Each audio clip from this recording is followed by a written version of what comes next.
Hello guys, welcome back to another video. तो guys, Phillips Carbon Black Limited की financial year 2023 की second quarter की result out हो चुकी है। तो गाइस, इस वीडियो में हम लोग यही देखेंगे कि कंपनी ने सितंबर 2022 की क्वार्टर में कैसी परफॉर्म की है, क्या क्या पॉइंट्स इम्प्रूव हुई है एंड कहाँ कहाँ पे कंपनी ने डिटोरिएट की है, और कंपनी की फंडामेंटल्स भी चेक करेंगे और समझेंगे कि क्या ये कंपनी पैसे लगाने लायक है या नहीं। एंड उसके साथ साथ हम लोग कंपनी की टेक्निकल्स के बारे में भी डिस्कस करेंगे। तो गाइस, बिना टाइम वेस्ट किए कंपनी की फंडामेंटल एनालिसिस करते हुए वीडियो को शुरू करते हैं। तो गाइज, अगर इस कंपनी की बिजनेस के बारे में डिस्कस करें तो पीसीबीएल इंडिया की लार्जेस्ट कार्बन ब्लैक मैन्युफैक्चरर है। ये company both BSc and NSC में लिस्टेड है। तो अभी अगर इस कंपनी की कुछ इंपॉर्टेंट फिगर्स के बारे में बात करें तो 4899 करोड़ की है कंपनी की मार्केट कैप, 11.1 की पी है, 18.2% है कंपनी की आरओसी एंड 18.4% है कंपनी की return on equity. Last 6 months की रिटर्न 17.2% है एंड लास्ट 3 साल की सेल्स ग्रोथ 8.01% के आसपास निकल के आ रही है। कंपनी अभी अपनी बुक वैल्यू से बहुत ही ज़्यादा ऊपर ट्रेड कर रही है। डिविडेंड यील्ड 3.85% है एंड फेस वैल्यू ₹1 की है। तो अभी अगर इस कंपनी की सितंबर क्वार्टरली की रिजल्ट के बारे में डिस्कस करें तो सितंबर 2022 की क्वार्टर की अनऑडिटेड स्टैंडअलोन फाइनेंशियल रिजल्ट आप लोगों के सामने है एंड यहाँ पे जितने भी सारे फिगर्स दिया हुआ है वो सब करोड़्स में हैं।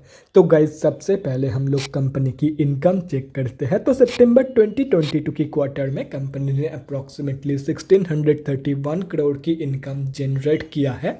और अगर ये जून 2022 की क्वार्टर एंड सितंबर 2021 की क्वार्टर से कंपेयर किया जाए तो जून 2022 की क्वार्टर में कंपनी ने अप्रॉक्सीमेटली 1420 करोड़ की इनकम जनरेट किया था एंड सितंबर 2021 की क्वार्टर में अप्रॉक्सीमेटली 1071 करोड़ की इनकम। तो ईयर ऑन ईयर बेसिस पे and quarter on quarter basis पे दोनों में ही कंपनी ने एक बहुत ही बढ़िया इनकम ग्रोथ दिखाई है इन सितंबर 2022 की क्वार्टर। तो अभी अगर इस कंपनी की नेट प्रॉफिट मतलब प्रॉफिट आफ्टर टैक्स के बारे में डिस्कस करें तो सितंबर 2022 की क्वार्टर में कंपनी ने अप्रॉक्सीमेटली 116 करोड़ की प्रॉफिट पोस्ट किया है। जून 2022 की क्वार्टर में कंपनी ने अप्रॉक्सीमेटली 126 करोड़ की प्रॉफिट पोस्ट किया था एंड सितंबर 2021 की क्वार्टर में अप्रॉक्सीमेटली 122 करोड़ की प्रॉफिट। तो ईयर ऑन ईयर बेसिस पे and quarter on quarter basis पे दोनों में ही कंपनी की जो प्रॉफिट ग्रोथ है वो नेगेटिव में जा चुकी है। एंड अगर आप लोग एक चीज़ नोटिस करोगे तो ईयर ऑन ईयर बेसिस पे and quarter on quarter basis पे कंपनी ने एक बहुत ही बढ़िया इनकम ग्रोथ दिखाई थी, लेकिन उसके बावजूद कंपनी की जो प्रॉफिट ग्रोथ है वो नेगेटिव में जा चुकी है। तो मतलब साफ है कि कंपनी की जो प्रॉफिट मार्जिन है वो both year on year basis पे and quarter on quarter basis पे रिड्यूस हुई है। मतलब कंपनी की जो एक्सपेंसेस है वो बहुत ही ज़्यादा निकल के आई है सितंबर 2022 की क्वार्टर की कंपेयर टू सितंबर 2021 की क्वार्टर एंड जून 2022 की क्वार्टर। और रही बात कंपनी की ईपीएस की मतलब अर्निंग्स पर शेयर की, तो जो कंपनी की ईपीएस की ग्रोथ है वो भी कंपनी की profit and profit margin growth की तरह ही both year on year basis पे and quarter on quarter basis पे नेगेटिव में जा चुकी है। तो अगर ओवरऑल देखा जाए तो सितंबर 2022 की क्वार्टर में कंपनी ने सिर्फ और सिर्फ 2 जगह पे ही इंप्रूवमेंट दिखाई है, मतलब 2 जगह पे ही पॉजिटिव ग्रोथ दिखाई है एंड वो है ईयर ऑन ईयर बेसिस की and quarter on quarter basis की इनकम। बाकी हर एक ग्रोथ बाकी हर एक जगह पे कंपनी ने डिटोरिएट की है, बाकी हर एक ग्रोथ कंपनी की नेगेटिव में है इन दोनों ग्रोथ्स को छोड़ के। तो ओवरऑल जो रिजल्ट है सितंबर क्वार्टर की वो वीक साइड पे ही निकल के आई है। तो अभी अगर इस कंपनी की बैलेंस शीट की हेल्थ के बारे में डिस्कस करें तो हाफ ईयरली बेसिस पे कंपनी की रिजर्व के साथ साथ डेट भी इंक्रीज हुई है, लेकिन अगर देखा जाए तो डेट स्लाइटली ज़्यादा इंक्रीज हुई है कंपेयर टू कंपनी की रिजर्व, मतलब बैलेंस शीट की हेल्थ डिटोरिएट हुई है on half yearly basis. And अगर ओवरऑल देखा जाए तो डेट की कंपैरिजन में डबल से भी ज़्यादा की पॉजिटिव रिजर्व मौजूद है कंपनी के पास। तो ओवरऑल जो बैलेंस शीट की हेल्थ है वो तो बहुत ही बढ़िया ही निकल के आ रही है। तो अभी अगर इस कंपनी की कैश फ्लोज के बारे में बात करें तो कैश फ्लोज की जो कंडीशन है वो भी डिटोरिएट हुई है। फाइनेंशियल ईयर 2021 में कंपनी के पास पॉजिटिव 3 करोड़ की कैश फ्लोज मौजूद थी, जो कि अभी डिटोरिएट होकर नेगेटिव 34 करोड़ की हो चुकी है। तो ओवरऑल जो कैश फ्लोज की कंडीशन है वो वीक साइड पे ही निकल के आ रही है। और रही बात कंपनी की शेयर होल्डिंग पैटर्न की, तो गाइस सितंबर क्वार्टरली की शेयर होल्डिंग पैटर्न आप लोगों के सामने है।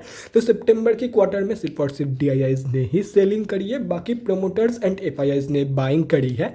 गवर्नमेंट की होल्डिंग अनचेंज्ड है। एंड अगर देखा जाए तो गाइस यहाँ पे आप लोग देख सकते हो कि पब्लिक में एक ही बड़े रिटेलर की होल्डिंग है। एंड अगर ये कैलकुलेट करते हो तो इस कंपनी में हम अब जैसे छोटे मोटे रिटेलर की जो होल्डिंग है वो 29.36% के आसपास निकल के आ रही है। तो गाइस अभी कंक्लूजन पे आते हैं कि क्या आप लोगों को इस कंपनी में पैसा लगाना चाहिए या नहीं। तो देखो गाइस, सितंबर क्वार्टरली की रिजल्ट वीक निकल के आई है एंड उसके साथ साथ कंपनी की जो ग्रोथ है, कंपनी की जो ओवरऑल ग्रोथ है वो डिटोरिएट हुई है, चाहे वो हाफ ईयरली बेसिस पे देखा जाए या तो फिर फाइनेंशियल ईयर 2022 में देखा जाए। बैलेंस शीट की हेल्थ डिटोरिएट हुई है, कैश फ्लोज की कंडीशन भी डिटोरिएट हुई है। तो ऐसे में मैं आप लोगों को यही सजेस्ट करूंगा कि सिंपली अगर कंपनी के ऊपर भरोसा है तो ही इस कंपनी में पैसा लगाना, अदरवाइज सिंपली अवॉइड इट। तो गाइस अभी अगर इस कंपनी की टेक्निकल्स के बारे में डिस्कस करें तो यहाँ पे हम लोग आ चुके हैं NSE के डेली चार्ट पे। तो गाइस सबसे पहले हम लोग ये समझते हैं कि कंपनी में अभी चल क्या रहा है। तो गाइस कंपनी अभी अपनी 200 की मूविंग एवरेज से स्लाइटली ऊपर ट्रेड कर रही है, मतलब कंपनी अभी ऑफिशियली अप ट्रेंड में है। एंड अगर देखा जाए तो due to weak result of सितंबर 2022 की क्वार्टर, कल के दिन इस कंपनी में बहुत ही ज़बरदस्त सेलिंग हुई थी एंड इसी सेलिंग के चलते कल ये कंपनी अप्रॉक्सीमेटली 8% के आसपास डाउन थी, 8.2% के आसपास डाउन थी, जैसे कि यहाँ पे आप लोग देख सकते हो। तो ऐसे में जिनकी भी होल्डिंग इस कंपनी में ऑलरेडी है उन लोगों को मैं यही सजेस्ट करूंगा कि सिंपली आप लोग एक ऊपर के प्राइस पॉइंट देख के एग्जिट कर लो, क्योंकि कंपनी पिछले ऑलमोस्ट 2 साल से इसी प्राइस रेंज के अंदर कंसोलिडेट कर रही है, जैसा कि यहाँ पे आप लोग देख सकते हो। एंड बहुत ही ज़्यादा वोलेटिलिटी के साथ इस प्राइस रेंज के अंदर कंसोलिडेट कर रही है, कहीं पर भी हाई बनाती है, कहीं पर भी लो, जैसा कि यहाँ पे आप लोग साफ देख सकते हो। तो ऐसे में मैं तो यही सजेस्ट करूंगा कि सिंपली एक ऊपर के प्राइस पॉइंट देख के एग्जिट कर लो। बाकी अगर होल्ड करके रखना भी चाहते हो तो ये इंटायरली आप लोगों के ऊपर है, क्योंकि कंपनी पिछले ऑलमोस्ट 1.5-2 साल से इसी रेंज के अंदर ट्रेड कर रही है। हो सकता है और भी 1-2 साल इसी रेंज के अंदर कंपनी कंसोलिडेट करे, तो इसीलिए जो भी करना है वो सोच समझ के करना। तो गाइज अभी अगर इस कंपनी में फ्रेश एंट्रीज के बारे में बात करें तो सबसे पहले हम लोग स्विंग ट्रेडर्स के बारे में डिस्कस करते हैं। तो guys simply wait for the breakout of this high of last 52 week high. इस हाई की ब्रेकआउट होने पे आप लोग अप्रॉक्सीमेटली 200 रुपये के टारगेट के लिए एक बहुत ही बढ़िया स्विंग ट्रेड ले सकते हो। एंड आप लोगों का स्टॉप लॉस होगा अप्रॉक्सीमेटली 140 रुपये के आसपास। अगर आप लोग थोड़ा सा स्ट्रिक्ट स्टॉप लॉस लगाना चाहते हो तो 145 रुपये के आसपास भी लगा सकते हो, लेकिन इसके ऊपर मत जाना। और अगर आप लोग थोड़ा सा लूज लगाना चाहते हो तो 130 के आसपास भी लगा सकते हो। लूज लगाना चाहते हो तो लूज लगाना, स्ट्रिक्ट लगाना चाहते हो तो स्ट्रिक्ट लगाना, लेकिन स्टॉप लॉस जरूर लगाना। विदाउट स्टॉप लॉस ट्रेड में एंट्री मत करना। एंड सिर्फ और सिर्फ इसी ट्रेड में नहीं, किसी भी ट्रेड में विदाउट स्टॉप लॉस एंट्री मत करना, चाहे वो इंट्राडे ट्रेड हो या तो फिर स्विंग ट्रेड। तो अभी अगर इस कंपनी में short term traders and long term investors के बारे में बात करें तो सबसे पहले मैं शॉर्ट टर्म ट्रेडर्स का फंडा क्लियर कर देता हूं। तो गाइस आप लोग भी simply wait for the breakout of this high of the last 52 week high, इसके बाद ही आप लोगों को इस कंपनी में फ्रेश शॉर्ट टर्म के लिए एंट्री प्लानिंग करनी है। और रही बात लॉन्ग टर्म इन्वेस्टर्स की, तो देखो गाइस अगर आप लोगों का भरोसा है इस कंपनी के ऊपर कि ये कंपनी अगले आने वाले 5 से 10 साल के अंदर अंदर आप लोगों को बहुत ही बढ़िया रिटर्न बना के दे के जा सकती है, तो ऐसे में ये कंपनी अभी आप लोगों को जितना सस्ते में मिल जाए, जितना सस्ते में आप लोगों को इस कंपनी में एंट्री मिल जाए, उतना ही आप लोगों के लिए एंड आप लोगों के फ्यूचर रिटर्न के लिए बढ़िया है। तो अगर ये कंपनी आप लोगों को अभी 100 रुपीज़ के आसपास मिल जाती है तो बहुत ही बढ़िया है। एंड अगर उससे भी नीचे मिल जाती है तो और भी बढ़िया है आप लोगों के लिए एंड आप लोगों के फ्यूचर रिटर्न के लिए। मतलब जितना नीचे एंट्री होगा उतना ही ज़्यादा रिटर्न आप लोगों को मिलने वाला है from this company in near future या तो फिर इन फ्यूचर। बाकी के इंपॉर्टेंट लेवल्स आप लोगों के सामने हैं। तो अगर आप लोग चाहते हो तो स्क्रीनशॉट लेके रख सकते हो, कहीं पे नोट डाउन करना चाहते हो तो वो भी आप लोग कर सकते हो। तो guys that's it for this video, अगले वीडियो में मिलते हैं गाइज। Thanks for watching. और गाइज अगर आप लोगों के मन में कोई भी डाउट या क्वेरी रहती है स्टॉक मार्केट या किसी भी स्टॉक से रिलेटेड, तो कमेंट सेक्शन में कमेंट करके मुझसे पूछ सकते हो, या तो फिर मेरे इंस्टाग्राम का लिंक आप लोगों को डिस्क्रिप्शन बॉक्स में मिल जाएगा, जाके वहाँ पर भी मुझे डीएम कर सकते हो for an one on one conversation. Thanks again for watching guys, bye guys, and definitely guys stay safe.